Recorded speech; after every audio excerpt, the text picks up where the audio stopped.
Olá, meus amigos e amigas que se encontram em isolamento social, reclusos em suas casas como forma de combater o avanço desse vírus que tanta preocupação e angústia nos causa nesse momento.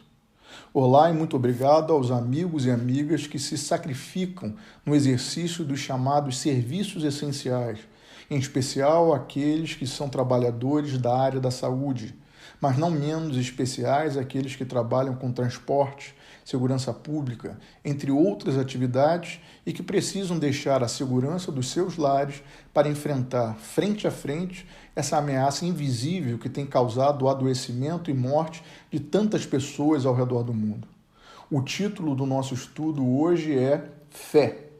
Refletindo sobre esse cenário de apreensão, dor e incerteza que tomou conta de todo mundo, lembrei-me de uma palestra assistida há muito tempo e que já tive o prazer de reproduzir em um dos nossos estudos dominicais lá no Jeff, onde nos é proposto refletir sobre a fé.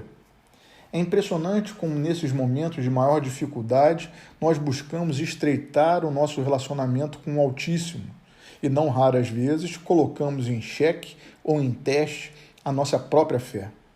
Pois bem, e o que é fé? Antes de procurarmos entender a fé, precisamos buscar compreender o que é morrer. E aqui, quer a pessoa acredite em Deus, quer não acredite, quer acredite na existência do mundo espiritual, quer não acredite, chegará um momento em que nós estaremos irreversivelmente imóveis, sem condição de retomar a mobilidade de parte nenhuma do corpo ante a cessação total e definitiva das funções orgânicas e, nesse momento, nós estaremos entregues ao poder que dirige a nossa vida. Isso se chama morrer, fisicamente falando. Todos nós passamos por isso, inúmeras vezes, mas não lembramos. E iremos passar de novo. Os espíritos desencarnados que nos cercam estão morrendo de rir, pois eles já passaram por isso e estão lá nos esperando. Sendo assim, todos nós vamos passar por essa experiência, ou seja, a experiência da perda total e definitiva de controle sobre as coisas materiais, pelo menos no que diz respeito a essa encarnação. No dia em que formos desencarnar, não iremos ao compromisso que havíamos anotado na agenda.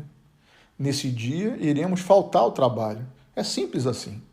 Nesse dia e nos próximos que se seguirem. Morrer, portanto, é perder totalmente o domínio sobre as coisas relativas à matéria.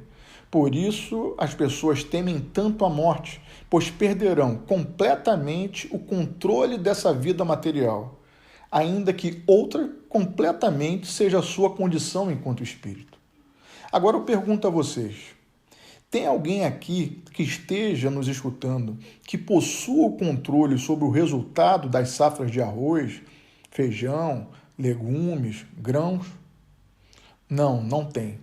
E sabe por quê? Porque a agricultura, por exemplo, é um ato de fé. Você planta, mas não sabe se vai colher. Você não tem o controle. E é aí que nós chegamos ao ponto de entender o que é a fé. Fé é um ato de confiança, de entrega. Fé não é acreditar ou não acreditar. Isso é crença.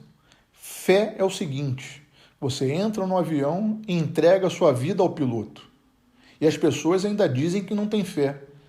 Então, não podem andar de avião. Ora, é simples.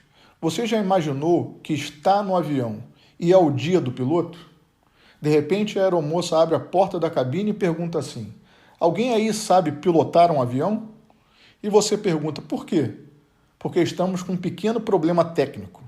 O piloto desencarnou. Você confiou que o piloto ia fazer de tudo para colocar o avião no alto e depois no solo. Você entregou as suas vidas na mão dele. É aqui que entra o Evangelho. Jesus veio nos ensinar a entregar a nossa vida ao doador da vida. Deus, Pai, seja feita a tua vontade, assim na terra como no céu. Aqui nós aprendemos a confiar na providência divina. É impossível falarmos de fé e não mencionarmos uma história extraordinária, a vida com Francisco de Assis, e relatada por seus historiadores assim. Certa feita, Francisco chamou um colega seu, também franciscano, para irem até um mosteiro em outra cidade. Fazia muito frio, nevava, a noite já se aproximava, quando então eles chegaram no tal mosteiro. Bateram na porta e, de repente, por trás de uma minúscula janelinha, o religioso responsável perguntou: "Quem é?" Francisco então responde: "Francisco de Assis." O religioso, fechando a janelinha, diz: "Que Francisco de Assis que nada, pois não estava esperando visita tão ilustre àquela hora sem avisar, e pensou ser apenas um trote." Nesse momento, o frade que acompanhava Francisco começa a chorar e, desesperado, fala: "Nós vamos morrer, Francisco." De repente, Francisco começa a pular na neve e a sorrir de alegria, quando então o seu colega, aturdido, fala: "Você está maluco? Não abriram a porta para nós. Por que está tão feliz?" "Porque agora eu sei que nós estamos 100% nas mãos de Deus." Percebem o que estamos falando e o quanto isso se aplica ao momento em que estamos vivendo agora? Quando tudo parece sair do controle, o desafio surge aparentemente maior do que as nossas forças, é hora de confiarmos, ou seja, termos fé em Deus e na sua providência que nunca irá nos desamparar. E é aí que surge algo de uma beleza extraordinária. Entregar a nossa vida a Deus e confiar que Ele a dirige não significa ficar parado sem fazer nada.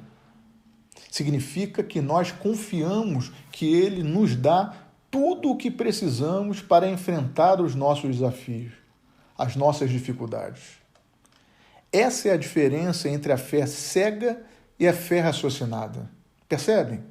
Muito embora em ambas esteja presente o elemento confiança, na primeira, o homem aguarda uma intervenção divina que venha derrogar as suas próprias leis naturais e salvá-lo do perigo.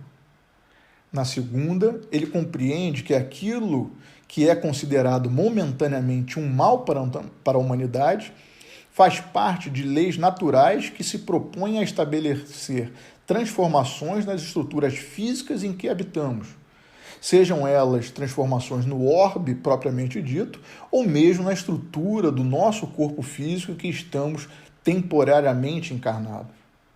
Todas essas transformações são necessárias para o auxílio da lei de progresso. É nisso que precisamos ter fé. Não há castigo divino nessa pandemia. Um vírus que está na ordem natural das coisas encontrou no ser humano um meio de se reproduzir. Ele foi programado ele foi programado pela natureza para fazer isso, se reproduzir. Não há sentimento envolvido nessa ação, mas o simples ato automatizado de se reproduzir, ainda que isso venha a ocasionar o adoecimento de um organismo físico. Poderia Deus ter proposto a sua obra da criação sem a existência dos vírus? Poderia, é claro. Mas quis o Criador que o vírus existisse e fizesse parte da natureza. Será ele, o vírus, uma anomalia da natureza, ou seja, algo que fugiu da perfeição das leis naturais? Impossível, pois, como sabemos, as leis naturais possuem as características do Criador, ou seja, são perfeitas. Então, meus amigos, só podemos chegar a uma conclusão. O vírus existe e possui um fim providencial. Cabe a nós termos fé, ou seja, confiar que temos totais condições de combatê-lo e, principalmente, aprender com ele. Evoluir e progredir no conhecimento desses seres e suas ações juntamente às nossas células. Muito se estuda hoje na biologia a interação desses vírus com as células como forma de melhor compreender o próprio funcionamento das nossas células no organismo humano. Hoje ele pode aparentar ser um inimigo, mas com certeza o avanço no seu estudo o tornará amanhã um parceiro no desenvolvimento imunológico do nosso organismo.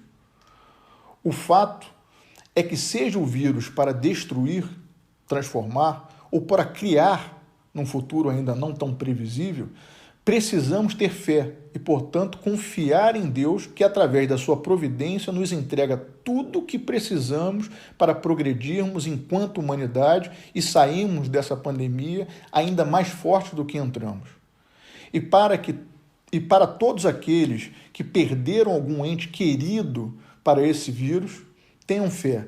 Deus está no comando. Soou a hora da partida de milhares, mas não foram por acaso.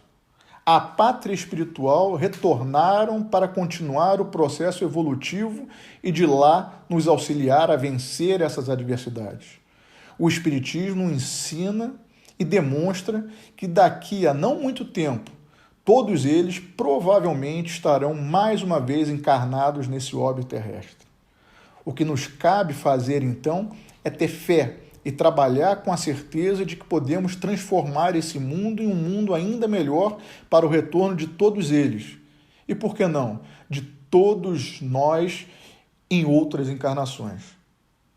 Portanto, meus amigos, a mensagem de hoje é para que tenhamos fé que a providência divina jamais irá nos desamparar, bastando nós termos confiança de que recebemos de Deus tudo o que precisamos para vencer mais esse desafio. Tudo no universo caminha para a harmonia, mesmo que os nossos olhos míopes de espíritos imperfeitos apenas enxerguem, muitas vezes, o caos. Nós somos peças atuantes dessa engrenagem de vida. Tomemos posse da força que essa fé nos alimenta e transformemos aquilo que agora nos aflige em algo que nos tornará ainda mais resistentes no futuro. Fiquem com Deus e que assim seja.